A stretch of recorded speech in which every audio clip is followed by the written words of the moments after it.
একজন কমেন্ট করে বলেছিল যে পুরো মুখে মেহেন্দি অ্যাপ্লাই করে দেখাতে, তো আমি এই চ্যালেঞ্জটা অ্যাকসেপ্ট করে নিয়েছি। দেখো আমি এখানে মেহেন্দি কেটেও নিয়েছি আর মেহেন্দি আমি এখানে অ্যাপ্লাই করে দিয়েছি। সো গত কয়েকদিন আগে আমি এই ভিডিওটা তোমার সঙ্গে পোস্ট করি, বাট আনফর্চুনেটলি এই ভিডিওতে আমার ইস্যু চলে আসে, পার্টনার সেভ ইস্যু। আমি জানি না ফেসবুক থেকে এই ইস্যুটা কেন দিয়েছে, এটা কিসের জন্য হয়, ওটা তোমরা অবশ্যই কমেন্ট করে জানাতে একদমই ভুলবে না যদি কেউ জেনে থাকো তো। আর আমি ভাবছি যে এটা তো আমার অরিজিনাল ভিডিও, মানে আমি নিজেই বানিয়েছি আর নিজেই অডিও দিয়েছি।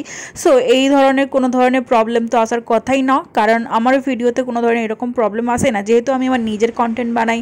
বাট আমি বুঝতেই পারছি না যে এই ধরনের ইস্যু কেন দিয়েছে ফেসবুক। সো যদি কেউ জেনে থাকো অবশ্যই কমেন্ট করে জানাবে। আর এই দেখো আমি এখানে কি অ্যাপ্লাই করেছি এটা তোমাদের সঙ্গে দেখাচ্ছিলাম, কারণ প্রথমে তো ফার্স্টে আমি মেহেন্দিটা দেখো আমি কাটছিলাম, তোমরা ওটা দেখেইছো, বাট আমি ওটা মেহেন্দিটা ফেলে দিয়েছিলাম। তার বদলে আমি এখানে ইউজ করেছি গুড ভাইবসের এই নিম পাউডারটা। আর এই নিম পাউডারটা একদম অবিকল, জলে দিলে মিক্স করলে মেহেন্দির মতো লাগে, তাই আমি আজকে এই নিম পাউডারটা ইউজ করেছি। আমি কি বোকা অতটাই যে কেউ আমাকে মুখে মেহেন্দি লাগাতে বলবে পুরো মুখে আর আমি মেহেন্দি অ্যাপ্লাই করে মানে লাগিয়েও নিব সামান্য একটা পয়সার জন্য, আমি মুখে মেহেন্দি লাগিয়ে নিব? রিয়েলি আমি আমার স্কিন কেয়ার হেয়ারকে অনেক অনেক বেশি ভালোবাসি, তো আমি এই ধরনের কোনো কাজ করতেই পারি না, ঠিক আছে। আর এই নিম পাউডারটা আমি এখানে পার্পল থেকে অর্ডার দিয়েছিলাম। নিম পাউডারগুলো খুবই ভালো ফেসে অ্যাপ্লাই করা, অবশ্যই এটা অর্গানিক একটা নিম পাউডার। আর এটা মিক্স করার পর দেখতে পাচ্ছ জলে যে মানে কেমন হয়ে গেছে, একদম মেহেন্দির মতনই লাগছিল। বাট এটা যখন আমি অ্যাপ্লাই করছিলাম ফেসে কিন্তু একটা নিমের যে গন্ধটা আসে না ওইটাই আসছিল, আর আমার ওই গন্ধটা একটুও সহ্য হচ্ছিল না। আমি যখন লাগাচ্ছিলাম আমার লিটারালি বমি পেয়ে যাচ্ছিল। বাট এই নিম পাউডার গরমের জন্য খুবই ভালো, একদম ব্রোনো স্কিন থাকলেও তো ওরা ইউজ করতেই পারবে অনায়াসে। আর অয়েলি স্কিনের একদম মাস্ট, আমার স্কিন অয়েলি, তো তার জন্য নিম পাউডারটা তোমরা ইউজ করতে পারো। খুবই সুন্দর একটা ইউজফুল প্রোডাক্ট যাকে বলা যেতে পারে, তো তোমরা চাইলে এই প্রোডাক্টটা ইউজ করতে পারো।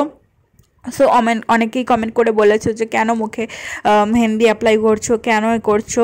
তো আমি বলে দিই এটা মেহেন্দি না, তোমরা দেখেই নিলে এটা আমি আজকে নিম পাউডার অ্যাপ্লাই করে তোমাদের সঙ্গে শেয়ার করে দিলাম। সো থ্যাংক ইউ আমাকে নিয়ে এত চিন্তা ভাবনা করার জন্য, যে আমাকে এত মানে মানুষ ভালোবাসে। নাহলে তো ভাই আমার কমেন্ট সেকশানে সব নেগেটিভ কমেন্ট, বেশিরভাগ নেগেটিভ কমেন্টস মানে থাকবেই, এটা স্বাভাবিক ব্যাপার। আর এটা আমি রেখেছিলাম 5 মিনিট, তারপরে কিন্তু আমি এটা রিমুভ করে দিয়েছি। এটা আমি শুকাতে দিইনি, কারণ এতটা স্মেলটা আমি একটুও সহ্য করতে পারছিলাম না। তো আমি এখানে একটু কি করব, এটা জল দিয়ে ধুয়েই দিয়েছিলাম। আর কি বলবো, দেখো ভিডিওর জন্য একটু বেশি অ্যাক্টিং করতেই হয়, সবাই একটু অ্যাক্টিং করে, আর এটা একটু অ্যাক্টিং করতেই হয়। আর আমি এখানে দেখাচ্ছিলাম তোমাদের যে আমার ফেসটা লাল লাল হয়ে আসছিলো, আশা করি তোমরা শর্টস ভিডিওতে দেখে নিয়েছো। আর এই ভিডিওটা আমি তোমাদের সঙ্গে শেয়ার করলাম রিয়েলিটি, যে আমি ফেসে কী অ্যাপ্লাই করেছিলাম। আর তোমরা কিন্তু আমার যদি ভিডিওটা নতুন দেখে থাকো তাহলে আমার ভিডিও যদি তোমাদের ভালো লেগে থাকে তাহলে অবশ্যই করে আমার ফেসবুক পেজ এবং ইউটিউব চ্যানেলটাকে অবশ্যই করে সাবস্ক্রাইব করে দিও। আর ভালো লাগলে ভিডিওটা বেশি বেশি করে শেয়ার করে দিও, আর তোমরাও কিন্তু এটা ইউজ করতে পারো। আর ভিডিওটাকে বেশি বেশি করে লাইক করে দিও। আর এই ভিডিওটা তোমাদের কেমন লাগলো ওটাও জানাতে একদমই ভুলবে না। দেখো কত সুন্দর লাগছে, তাই না?